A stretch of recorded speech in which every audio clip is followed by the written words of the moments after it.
Hello বন্ধুরা, তোমাদেরকে আজকে এই ভিডিওতে সহজ পদ্ধতিতে আধার কার্ড কীভাবে ডাউনলোড করতে হয় সেটা আমি পদ্ধতি বলে দিচ্ছি। একটু দেখে নাও, ভালো করে টাইম নিয়ে একটু দেখবে, তো খুব সহজ আধার কার্ড ডাউনলোড করতে পারবে।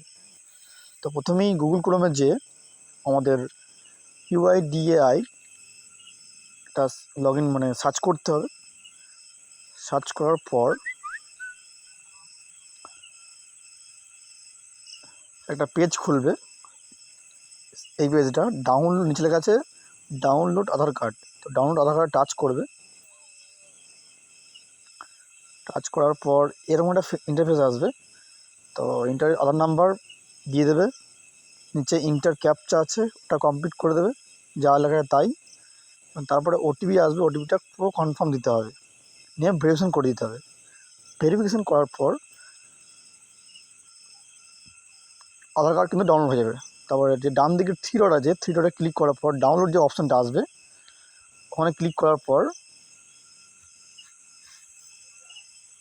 ওখানে ক্লিক করে একটা পেজ আসবে, ওটা বলে দিচ্ছি এরকম, দিস ফাইল ইজ প্রোটেক্ট।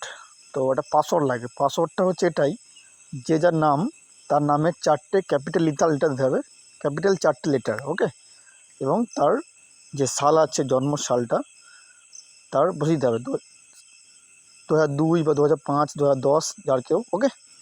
তো ক্যাপিটাল 4টে প্রথম সংখ্যা এবং সাল দিতে হবে। তো ভিডিওটা এই পর্যন্ত, ভালো লাগলে অবশ্যই পাশে থাকবে এবং সবাইকে দেখার সুযোগ করে দেবে, শেয়ার করে দেবে, ওকে। ভালো থাকবে।